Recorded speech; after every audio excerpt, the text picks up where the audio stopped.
Jemaat, selamat malam semuanya. Oke, puji syukur kita ketemu kembali di pertengahan minggu. Sungguh betapa indah jam doa katanya ya. Moga-moga sungguh itu menjadi pengalaman kita. Ya, kita merasakan indahnya, kita bisa menghampiri Tuhan, ya, menyampaikan, berbincang-bincang dengan Dia. Tapi sebelum kita menyampaikan isi hati kita kepada Tuhan, kita ingin melihat apa yang Tuhan ingin katakan kepada kita. Dan itu melalui firman-Nya. Hari ini saya ingin kembali mengajak kita melanjutkan, kita sudah hampir selesai sebenarnya dengan kitab Ayub, tidak banyak pasal lagi. Walaupun tentu mungkin masih beberapa bulan kita memakan waktu untuk menghabiskannya. Tapi kita sudah sampai di dalam Ayub pasal yang ke-36. Coba kita lihat di sini ya. Ayub pasal yang ke-36, dan kita akan bahas pasal ini. Kita akan lihat, pertama kita akan baca terlebih dahulu. Saya akan bacakan ayat 1 sampai 33, jemaat silakan perhatikan dengan baik, mengikuti. Kalau ada sedikit variasi, itu karena saya memakai Indonesia Terjemahan Baru yang versi 2. Tapi demikian firman Tuhan, Ayub pasal 36. Selanjutnya Elihu berkata, "Bersabarlah sebentar, aku akan mengajar engkau, karena masih ada yang hendak kukatakan demi Allah. Aku akan meraih pengetahuanku dari jauh dan membenarkan pembuatku. Sebab sesungguhnya bukan dusta perkataanku, seorang yang pengetahuannya sempurna menghadapi engkau. Ketahuilah, Allah itu perkasa namun tidak memandang hina siapapun. Ia teguh perkasa dalam akal budi. Ia tidak membiarkan orang fasik hidup, tetapi memberi keadilan kepada orang sengsara. Ia tidak mengalihkan pandangan matanya dari orang benar, tetapi menempatkan mereka untuk selamanya di samping raja-raja di atas tahta, sehingga mereka ditinggikan. Jika mereka dibelenggu dengan rantai, tertangkap dalam tali kesengsaraan, maka ia memperingatkan mereka akan perbuatan mereka dan akan pelanggaran mereka karena mereka berlaku congkak. Dan ia membukakan telinga mereka bagi ajaran, serta menyuruh mereka berbalik dari kejahatan. Jika mereka mendengarkan dan beribadah, mereka akan hidup dalam kemakmuran sampai akhir hari-hari mereka, dan dalam kesenangan sampai akhir tahun-tahun mereka. Tetapi jika mereka tidak mendengarkan, mereka akan mati oleh lembing dan binasa dalam kebebalan. Orang yang hatinya fasik menyimpan kemarahan. Mereka tidak berteriak minta tolong ketika mereka dibelenggunya. Mereka binasa di masa muda dan hidup mereka berakhir dalam aib. Ia menyelamatkan orang sengsara melalui kesengsaraan mereka dan membuka telinga mereka dengan penindasan. Juga engkau dibujuknya keluar dari dalam kesesakan ke tempat yang luas tanpa tekanan, ke meja hidanganmu yang tenang dan penuh lemak. Tetapi engkau sudah mendapat hukuman orang fasik sepenuhnya. Engkau dicengkeram hukuman dan keadilan. Janganlah panas hati mendorong engkau berolok-olok. Janganlah besarnya uang menyesatkan engkau. Dapatkah teriakanmu meluputkan engkau dari kesesakan? Ataukah seluruh kekuatan jerih payahmu? Janganlah merindukan malam hari, waktu bangsa-bangsa pergi dari tempatnya. Jagalah dirimu, jangan berpaling kepada kejahatan. Karena itulah sebabnya engkau dicobai oleh sengsara. Sesungguhnya Allah itu mulia dalam kekuasaannya. Siapakah guru seperti Dia? Siapa akan menentukan jalan baginya? Dan siapa berani berkata, engkau telah berbuat curang? Ingatlah bahwa engkau harus menjunjung tinggi perbuatannya yang telah dinyanyikan oleh manusia. Semua orang melihatnya, manusia memandangnya dari jauh. Sesungguhnya Allah itu besar, tidak tercapai oleh pengetahuan kita. Jumlah tahunnya tidak terselidiki. Ia menarik titik-titik air ke atas dan memekatkan kabut menjadi hujan yang dicurahkan oleh mendung dan disiramkan ke atas banyak manusia. Siapa mengerti penyebaran awan dan bunyi gemuruh di tempat kediamannya? Sesungguhnya ia menebarkan terangnya di sekelilingnya dan menudungi dasar laut. Karena dengan semuanya itu ia mengadili bangsa-bangsa dan memberi makan dengan limpahnya. Ia menudungi kedua tangannya dengan kilat petir dan menyuruhnya menyambar sasaran. Gemuruhnya memberitakan kedatangannya dan dengan murka yang menyala ia melawan kecurangan. Mari kita bersatu dalam doa. Bapa di surga, walaupun kami membaca suatu dokumen yang sudah sangat tua Tuhan, yang sudah ribuan tahun yang lalu ditulis, namun karena Engkau adalah penulisnya, Engkaulah yang memakai manusia untuk memenakannya, maka kami memilikinya di tangan kami, itu terpelihara. Dan bukan hanya itu sangat berguna bagi kami. Tuhan, dengan keyakinan ini kami meminta agar Engkau yang menjelaskannya kepada kami, menerangi hati dan pikiran kami, karena Engkau memeliharanya supaya kami menikmatinya dan memahaminya. Tolong kami Tuhan, kami rindu akan kebenaran firman-Mu, kami berdoa dalam nama Yesus Kristus. Amin. Kita masih dalam pidato atau pengajaran yang diberikan oleh seorang yang namanya Elihu. Elihu ini memang agak mendadak tiba-tiba muncul, sudah kita bahas itu. Ingat bahwa Ayub dalam penderitaannya, Ayub adalah seorang yang saleh sebenarnya, seorang yang takut akan Tuhan, dia beribadah kepada Tuhan. Namun iblis ya menyerang Ayub karena dia ingin menuduh Ayub. Dia menuduh bahwa Ayub itu hanya ikut Tuhan karena mendapatkan keuntungan materi saja. Dan Tuhan mengizinkan bahwa iblis menyerang Ayub. Kita tidak akan panjang lebar di situ. Intinya Ayub mengalami banyak kesusahan dan dia sebenarnya baik-baik saja sampai datang 3 orang temannya. Ya, teman tapi musuh juga sebenarnya. Dan 3 orang temannya ini boleh dibilang dipakai oleh iblis untuk menjadi serangan yang paling hebat pada diri Ayub. Ya, karena mereka menyerang justru masalah kesalehan Ayub itu. Nah, mereka berkata bahwa Ayub, kamu pasti menderita karena kamu memiliki suatu dosa yang tersembunyi. Dan Ayub berkata tidak, ya, tidak, saya tidak punya dosa yang tersembunyi. Namun Ayub karena dia ingin membela dirinya itu, dia akhirnya mulai mempertanyakan, kalau begitu kenapa Tuhan mengizinkan saya menderita? Ya, dan kenapa Tuhan tidak menjawab saya dan sebagainya. Oke, pendek cerita, akhirnya datanglah Elihu untuk membenarkan baik ketiga temannya Ayub maupun Ayub sendiri. Dan kita sudah sampai di bagian akhir dari pidato Elihu sebenarnya. Pasal 36 dan 37 sebenarnya satu paket, ya. Cuman karena kalau kita bahas dalam satu sesi tentu terlalu panjang. Jadi kita lihat di pasal 36 dulu. Dan ini semacam penutup dari apa yang Elihu ingin katakan, karena habis Elihu bicara, nanti akan disambung oleh Tuhan langsung. Nah, jadi kita mengantisipasi Tuhan akan bicara nanti di pasal 38 dan seterusnya. Tapi ini adalah bagian penutup kesimpulan dari yang disampaikan oleh Elihu. Dan saya memberikan judul khotbah saya pada malam hari ini adalah teologi di dalam penderitaan. Teologi di dalam penderitaan, saudara kasih Tuhan. Dan kenapa teologi dalam penderitaan? Kita akan lihat itu sebentar lagi. Pertama-tama ayat 1 sampai ayat 4 adalah pendahuluan, di mana biasa Elihu sebelum dia menjabarkan panjang lebar, dia kasih pendahuluan dulu. Ada hal yang menarik dari pendahuluan ini, terutama di ayat yang keempat ya. Tapi kita lihat dulu dari ayat 2, bersabarlah sebentar, aku akan mengajar engkau, karena masih ada yang hendak kukatakan demi Allah. Elihu dari awal sudah mengatakan, tadinya saya diam, tadinya saya menunggu kalian yang lebih tua bicara, namun karena kalian tidak kunjung-kunjung mengatakan hal yang benar tentang Tuhan, terpaksa saya harus bicara. Jadi dia menyatakan, aku berbicara demi Allah, katanya, demi Allah. Aku akan meraih pengetahuanku dari jauh dan membenarkan pembuatku. Jadi Elihu tidak tahan kalau Tuhan seolah-olah dipersalahkan dalam hal apapun. Ayat yang keempat, sebab sesungguhnya bukan dusta perkataanku, seorang yang pengetahuannya sempurna menghadapi engkau.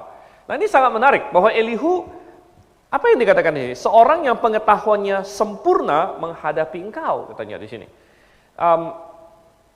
Sehingga kenapa dia bisa berkata seorang yang pengetahuannya sempurna menghadapi engkau? Apakah Elihu terlalu pongah di sini? Dia terlalu sombong jadinya? Dia merasa pengetahuannya sempurna atau apa? Sehingga ada orang yang bahkan menafsirkan Elihu ini Kristofani bahkan katanya ya. Elihu adalah Kristofani karena pengetahuannya sempurna, dia adalah Yesus Kristus. Saya rasa kita tidak perlu menafsirkan sampai sedemikian. Tetapi sepertinya Elihu di sini mengklaim bahwa dia bagaikan seorang nabi di sini. Artinya Elihu sepertinya menyadari bahwa dia sedang dipakai Tuhan untuk mengatakan suatu kebenaran gitu. Jadi dia berbicara dalam kapasitas sebagai seorang nabi, seorang yang sedang menyampaikan wahyu dari Tuhan.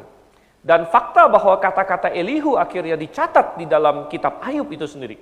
Ya, kata-kata Elihu dicatat dan memang menjadi bagian dari Alkitab. Itu mendukung bahwa memang dia, Tuhan sedang berbicara melalui dia. Tuhan berbicara melalui Elihu di sini. Nah, lalu apa yang Tuhan bicarakan? Yaitu dari ayat 5 sampai ayat 33, kita lihat di sini. Dan Elihu menjabarkan tentang Tuhan. Bagaimana teologi dalam penderitaan. Apa kata teologi? Apa artinya teologi? Ya, teologi artinya sebenarnya ilmu tentang Allah, ilmu tentang theos. Nah, banyak orang akan menolak kalau dikatakan kamu teolog. Ya, teolog. Ya, saya teolog, Anda teolog. Gitu. Banyak orang berpikir teolog itu bagi yang sudah belajar di sekolah teologi, atau bahkan sudah doktor atau lain sebagainya, maka disebut teolog. Terus sebenarnya teolog adalah siapapun yang mengetahui dan mempelajari tentang Allah itu sendiri. Dan oleh karena itu mestinya setiap orang yang percaya kepada Tuhan adalah teolog. Mestinya kita mengejar Tuhan, mestinya kita memperdalam pengetahuan kita akan Tuhan. Ya, dan rupanya di dalam penderitaan ada banyak teologi, ada banyak hal yang bisa kita pelajari tentang Tuhan. Dan Elihu sangat menggebu-gebu untuk membagikannya kepada kita di sini. Itu dari ayat yang ke-5 sampai ayat yang ke-33, ada hal apa saja yang bisa kita pelajari tentang Tuhan, ya, tentang Allah di sini. Nah, yang pertama, saudara Tuhan, Elihu mengajarkan bahwa Allah Maha Kuasa namun tidak semena-mena. Allah Maha Kuasa namun tidak semena-mena. Itu ada di ayat yang ke-5 sampai dengan ayat yang ke-7. Dia mulai dengan kata ketahuilah, ya, ketahuilah atau lihatlah dalam bahasa aslinya, ya. Ketahuilah, lihatlah, Allah itu perkasa. Dalam bahasa Ibrani ada beberapa kata untuk perkasa. Jadi ini mengacu kepada kekuatan dia. Allah itu perkasa. Ya, ada banyak. Di teologi proper kita bicara mengenai omnipotence, Allah yang maha kuasa. Nah, itu kalau dalam bahasa Yunani, pantokrator. Ya, pantokrator, memiliki semua kuasa. Allah itu perkasa katanya. Allah itu perkasa. Kita tentu tahu akan hal itu. Dia adalah pencipta langit dan bumi. Ya, dan dia bisa melakukan apapun yang dia inginkan. Namun Allah yang maha kuasa ini bukanlah Allah yang semena-mena. Dan kita mengucap syukur untuk itu. Ya, bahwa Allah yang kita kenal walaupun dia maha kuasa, dia bukan sembarangan. Ya, dia bukan jahat juga. Ya, dia adalah Allah yang baik. Ya, dan kita lihat di sini. Dikatakan namun tidak memandang hina siapapun. Puji syukur, Allah tidak memandang hina siapapun. Dia tidak sembarangan, dia tidak semena-mena, dia tidak dalam tanda kutip menyalahgunakan kekuasaannya. Sekalipun memang Allah tidak perlu bertanggung jawab kepada siapa-siapa, karena dialah standarnya. Tetapi dia adalah standar kebaikan. Dan dia tidak berbuat yang tidak benar, dia tidak memandang hina siapapun. Bahkan yang paling kecil pun tidak dia pandang hina walaupun dia begitu besar. Dan ini merupakan contoh teladan bagi kita. Mengapa dalam kitab Raja-Raja, dalam kitab Hikmat, penekanan Tuhan ada pada para pemimpin untuk tidak menyalahgunakan kekuasaannya. Ya, Tuhan selalu bilang, belalah orang kecil, belalah yatim piatu dan lain sebagainya. Jangan ada padamu timbangan yang curang. Dan ada banyak sekali. Mengapa demikian? Karena itu mencerminkan sifat Tuhan. Siapa pribadi yang paling bisa semena-mena di dunia ini? Ya Tuhan gitu. Kalau dia mau semena-mena, dia paling bisa. Artinya kalau Tuhan mau membelokkan keadilan, siapa yang bisa menuntut Tuhan sebenarnya? Tetapi Tuhan tidak. Itu bukan sifatnya. Bukan sifat Tuhan. Oleh karena itu semakin kita mengenal Tuhan, semakin kita kagum akan Tuhan, semakin kita mengasihi Tuhan, kita semakin mencerminkan sifat Tuhan. Ya, sehingga ketika kita memiliki wewenang, ketika kita diberikan delegasi oleh Tuhan suatu kuasa atau apapun juga, maka kita mencoba menjalankannya sebagaimana Tuhan. Dan kita tidak berbuat semena-mena, dan kita tidak memandang hina siapapun, katanya sini. Tidak memandang hina siapapun. Ya. Ia teguh perkasa dalam akal budi, dan fakta bahwa dia tidak semena-mena, melainkan dia sesuai dengan sifatnya, ada di ayat 6 dan 7 tentunya di sini ya. Bahwa ia tidak membiarkan orang fasik hidup, tapi memberi keadilan kepada orang sengsara. Jadi orang fasik, Tuhan punya cara untuk mengurusnya. Tuhan akan menghukum orang fasik. Ini adalah kebenaran. Ayat ke-7, ia tidak mengalihkan pandangan matanya dari orang benar, tetapi menempatkan mereka untuk selamanya di samping raja-raja di atas tahta, sehingga mereka ditinggikan. Jadi orang fasik direndahkan, orang benar akan ditinggikan, orang fasik mendapat hukuman, orang benar akan mendapat pahala. Ini adalah basic, ini adalah dasar. Bahkan saudara kasih Tuhan, coba kita buka di dalam Ibrani, ini adalah dasar dari iman. Oleh karena itu, ketika Ayub atau siapapun, ya, kita, karena sekalipun ini ada hubungannya dengan Ayub, tetapi sebenarnya teologi ini untuk kita hari ini juga, siapapun yang mulai tergoda untuk berkata, jadi sama saja, ya, seperti Ayub dalam penderitaannya mulai berpikir, nggak ada gunanya saya bajik, nggak ada gunanya saya benar. Dan Asaf juga pernah tergoda, ingat nggak di Mazmur pasal 73, dia berkata, sia-sia aku mempertahankan hati yang bersih dan sebagainya.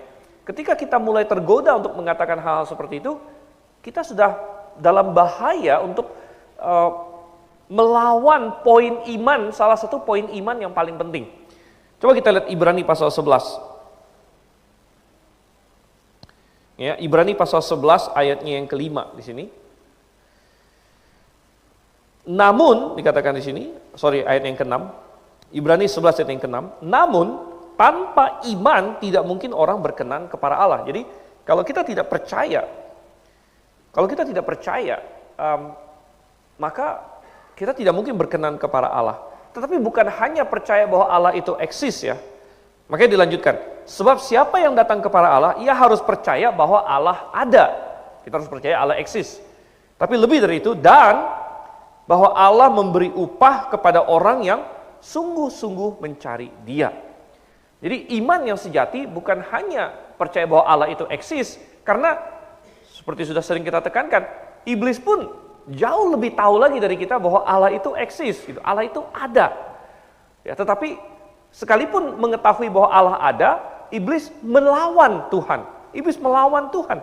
Sedangkan orang yang beriman dengan sungguh-sungguh bukan hanya percaya Allah ada, tetapi Allah memberi upah kepada orang yang sungguh-sungguh mencari Dia. Ya, dan mempercayai itu, sehingga kalau kita percaya bahwa ada upah, ada hal yang baik bagi orang yang mencari Allah, maka kita akan mencari Allah. Kita akan mencoba untuk berbaik dengan Allah, begitu. Jadi balik lagi ke Ayub pasal 36 di sini. Ini adalah bagian yang sangat mendasar dari apa itu iman sebenarnya.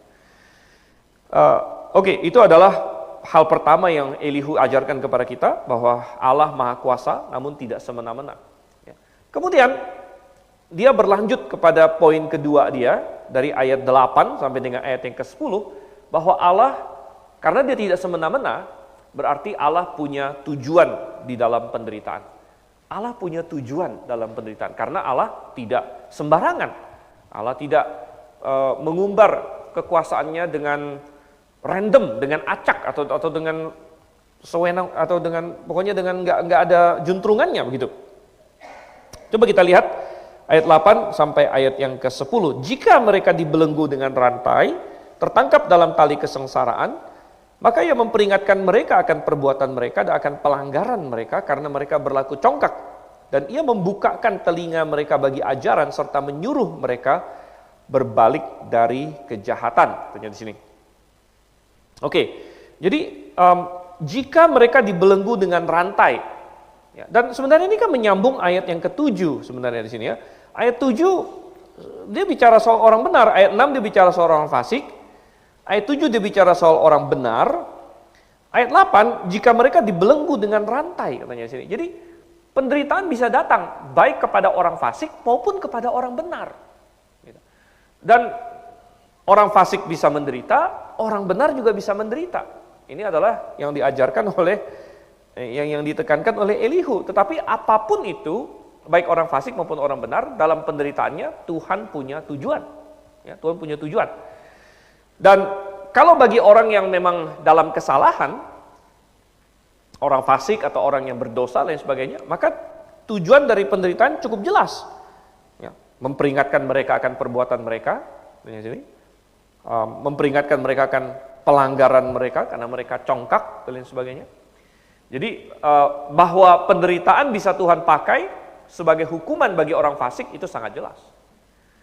Ya, Tuhan bisa mendatangkan berbagai penderitaan bagi orang supaya dia menjadi benar. Tetapi ada juga tujuan yang bukan berkaitan dengan kesalahan, yaitu di ayat yang ke-10a di situ. Dan ia membukakan telinga mereka bagi ajaran. Nah, ini netral. Ini bisa orang fasik, bisa orang benar juga. Artinya begini, ketika orang benar mengalami penderitaan, ya, kita tidak perlu berkata, kenapa ya saya menderita, kan saya tidak ada kesalahan. Atau seperti Ayub, ya, kita tahu dari awal bahwa Ayub menderita bukan karena dia ada suatu dosa tertentu. Tetapi apakah Ayub bisa belajar dari penderitaannya? Tetap bisa. Tetap bisa. Dan disinilah yang Ayub karena diserang oleh ketiga temannya, ya, ada dalam bahaya gagal belajar apa yang Tuhan ingin dia belajar melalui penderitaan itu. Dan kita harus menyadari bahwa Tuhan punya tujuan dalam setiap penderitaan kita. Ada hal yang mungkin Tuhan mau kita belajar darinya. Paulus sendiri mengakui ini. Coba kita buka di dalam 2 Korintus, Tuhan. 2 Korintus pasalnya yang ke ini ya. 2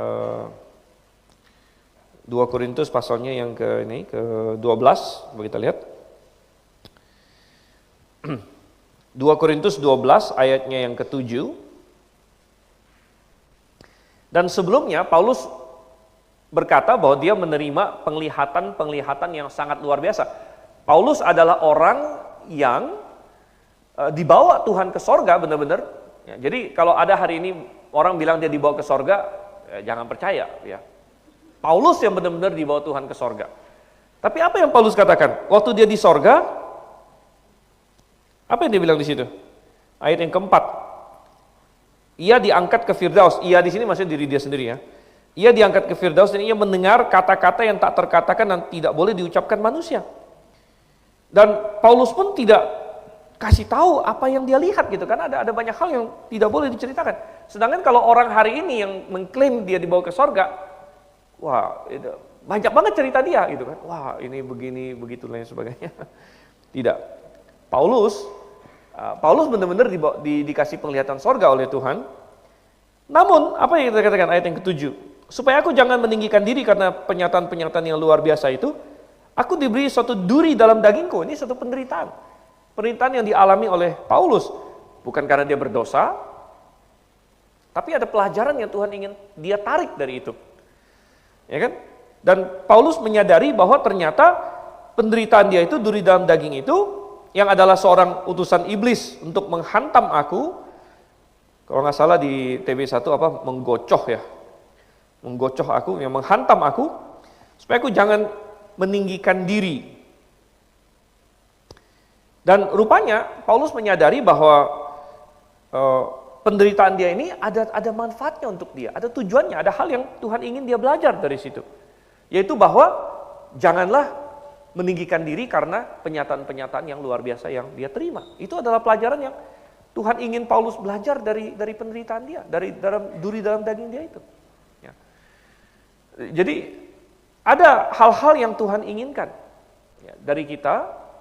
Yang ketika Tuhan mengizinkan suatu penderitaan terjadi. Coba kita balik lagi ke dalam Ayub pasalnya yang ke-36 di sini. Sehingga kita masuk kepada poin ketiga dari Elihu. Ini dari ayat 11 sampai dengan ayat yang ke-21. Ya. Ayat 11 sampai 21, yaitu ingat yang pertama tadi adalah Allah Maha Kuasa namun tidak semena-mena. Yang kedua, oleh karena itu Allah memiliki tujuan dalam penderitaan. Sehingga berlanjut lagi ke poin ketiga, sehingga karena Tuhan punya tujuan dalam penderitaan, Tuhan menantikan respons manusia. Tuhan menantikan respons manusia. Jadi ketika seseorang menderita, ya, apa tanggapan dia? Bagaimana dia menanggapinya? Bagaimana dia meresponnya? Katanya di situ. Sehingga dia katakan di sini, oke, Tuhan punya rencana, Tuhan punya tujuan untuk kamu. Tapi bagaimana kamu meresponinya? Apakah kamu, kalau misalnya penderitaan itu karena suatu kesalahan, apakah kamu bertobat? Ya, atau kamu makin mengeraskan diri? Kalau misalnya Tuhan ingin kita bertambah berhikmat melalui penderitaan itu, apa benar kita bertambah berhikmat? Atau kita malah tambah bodoh? Tambah bodoh karena kita makin menentang Tuhan. Gitu. Jadi apa respon kita? Apa respon kita sebagai manusia? Dari ayat 11 kan, jika mereka mendengarkan dan beribadah, mereka akan hidup dalam kemakmuran sampai akhir hari-hari mereka, dan dalam kesenangan sampai akhir tahun-tahun mereka. Jadi kalau kita meresponi positif kepada Tuhan, Tuhan akan memberkati, Tuhan akan menolong, bahkan dalam kesengsaraan sekalipun. Tetapi jika mereka tidak mendengarkan, mereka akan mati oleh lembing dan binasa dalam kebebalan. Hanya di sini. Dan di ayat 13, orang yang hatinya fasik menyimpan kemarahan. Jadi kalau seseorang tidak meninggikan Tuhan, maka ketika Tuhan izinkan kesusahan dalam hidupnya, dia tambah marah sama Tuhan. Tambah marah. Dia merasa Tuhan itu hutang sama dia. Tuhan hutang sama dia. Tuhan seharusnya memberikan saya hidup yang baik. Tuhan seharusnya begini dan begitu. Sehingga ketika dalam pandangan dia Tuhan gagal memberikan itu kepada dia, dia tambah marah sama Tuhan. Ini yang digambarkan di ayat 13. Orang yang hatinya fasik menyimpan kemarahan, terutama kepada Tuhan. Mereka tidak berteriak minta tolong ketika mereka dibelenggunya. Jadi ketika Tuhan mengizinkan penderitaan datang, mereka bukan berpaling kepada Tuhan. Mereka bukan meminta tolong kepada Tuhan dalam iman. Gitu. Tapi mereka komplain, mereka menggerutu, mereka marah, mereka menyalahkan Tuhan. Mereka bukan datang dalam iman. Ini adalah respon manusia yang diperingatkan di sini. Ya, sehingga dikatakan mereka binasa di masa muda dan hidup mereka berakhir dalam aib. Ya. Namun bagaimana dengan orang yang meresponi baik? Meresponi baik di ayat 15 kembali. Ia menyelamatkan orang sengsara melalui kesengsaraan mereka. Ini ada hubungan dengan tadi kita bilang, dalam penderitaan ada tujuan Tuhan di situ. Dan dia bisa menyelamatkan orang sengsara melalui kesengsaraan mereka. Ya, luar biasa di sini. Saya sering menekankan bahwa kita tidak bisa mengendalikan apa yang terjadi pada diri kita. Itu di luar kendali kita. Karena kita bukan pribadi yang maha kuasa tadi. Kita banyak sekali hal di luar kendali kita. Manusia begitu lemah. Kita sedikit saja barang nggak beres di tubuh kita sudah sakit.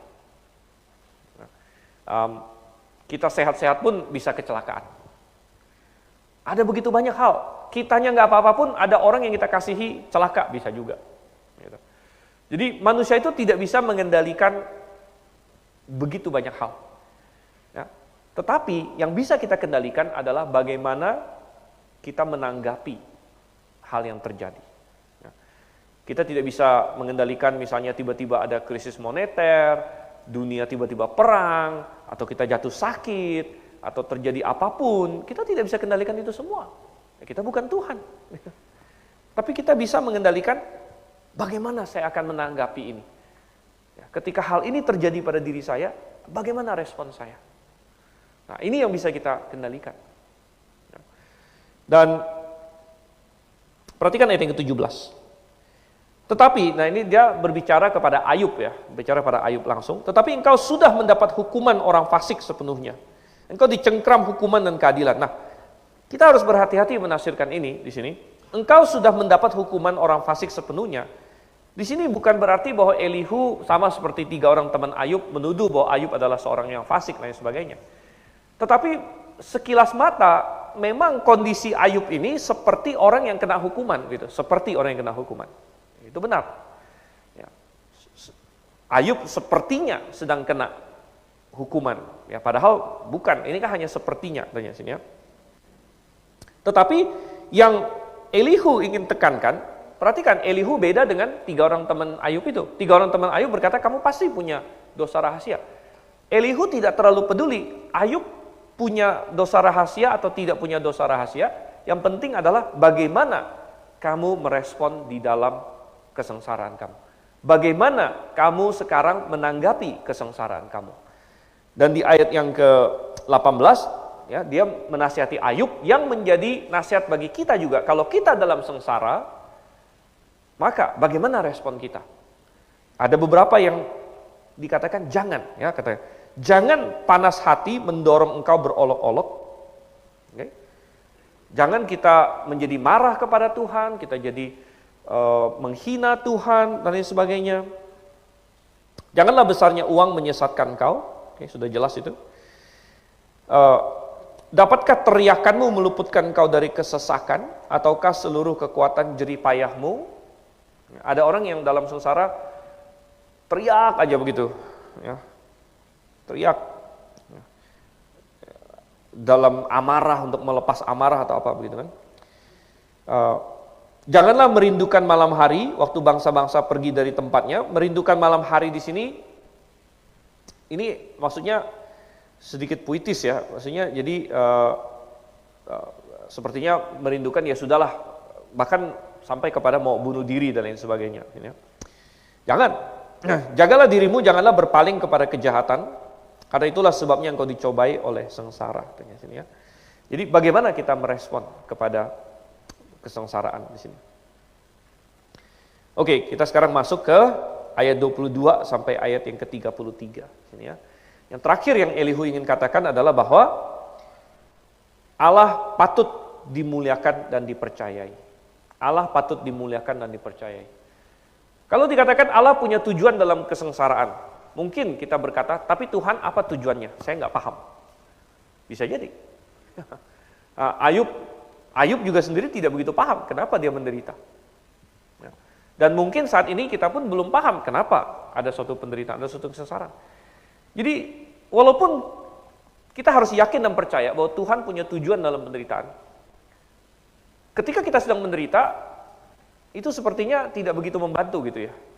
Misalnya kita sedang menderita nih, lalu orang bilang, tenang, ada tujuan Tuhan. Aduh, saya masa bodoh lah tujuan Tuhan. Saya sengsara saat ini, begitu kan? Saya sedang tidak enak, gitu. Kita bisa berkata demikian. Dan kadang-kadang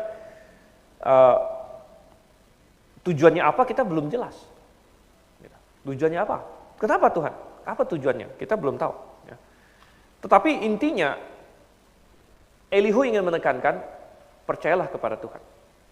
Kalaupun kamu tidak tahu tujuannya, Tuhan patut dipercaya. Tuhan patut dipercaya dan Tuhan patut dimuliakan. Ya. Kita lihat di ayat 22. Sesungguhnya Allah itu mulia dalam kekuasaannya. Siapakah guru seperti dia? Siapakah akan menentukan jalan baginya? Siapa berani berkata engkau telah berbuat curang? Ingatlah bahwa engkau harus menjunjung tinggi perbuatannya yang telah dinyanyikan oleh manusia. Semua manusia melihatnya, manusia mendengarnya dari jauh. Sungguh Allah itu besar, tidak tercapai oleh pengetahuan kita. Jumlah tahunnya tidak terselidiki.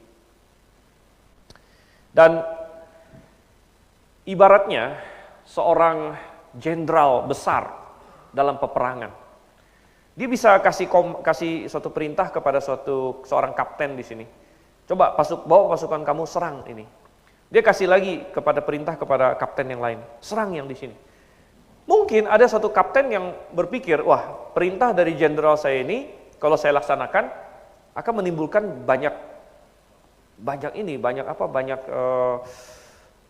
casualty ya, banyak korban gitu. Mungkin pasukan ini tugas yang berat, pasukan saya akan banyak yang mati dan sebagainya. Ya, tapi kalau dia seorang kapten yang baik, dia akan tetap melaksanakan tugasnya. Mengapa? Karena dia tidak tahu semua medan peperangan. Tetapi dia sudah dipercaya untuk melakukan satu hal di sini. Yang dia bisa yakin dan percaya, komandan saya tahu semuanya. Saya tidak tahu semuanya.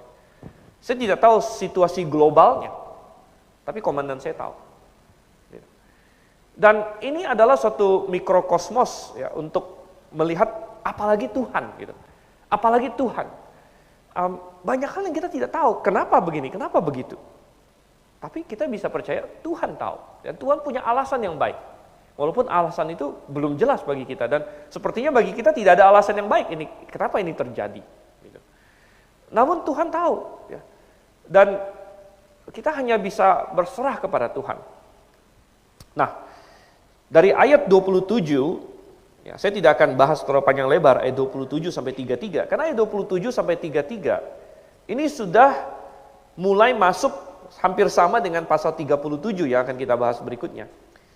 Intinya, Elihu akan mulai berkata bahwa ada banyak hal yang Tuhan lakukan di dunia fisik, dalam sains, dalam dunia ilmu pengetahuan, dalam bumi ini yang mengenai angin, awan, hujan dan sebagainya, yang Tuhan tahu persis apa yang dia lakukan. Kita tidak bisa istilahnya menuntut Tuhan, kenapa Tuhan bikin hujan seperti ini dan sebagainya. Ya, itu hikmat Tuhan. Dan sebagaimana Tuhan berhikmat dalam hal-hal itu, demikian juga Tuhan berhikmat dalam dia mengatur hidup manusia. Ya. Oleh karena itu, mari kita muliakan dia dan percayai dia, sekalipun di dalam penderitaan kita. Dan tema ini akan dilanjutkan di pasal 37, dan kemudian Tuhan sendiri akan melanjutkannya, mulai dari pasal 38. Oleh karena itu, sungguh dalam penderitaan ada teologi yang indah. Mari kita bersatu dalam doa. Bapa di surga, kami mengucap syukur Tuhan untuk kasih setia pada kami. Tuhan, kami terus belajar dari kitab Ayub. Dan Tuhan, karena kami adalah manusia yang fana dan lemah, begitu sering kami menderita apapun itu Tuhan. Namun biarlah kami mengingat Engkau dalam semuanya. Kami berdoa Tuhan dalam nama Yesus Kristus. Amin.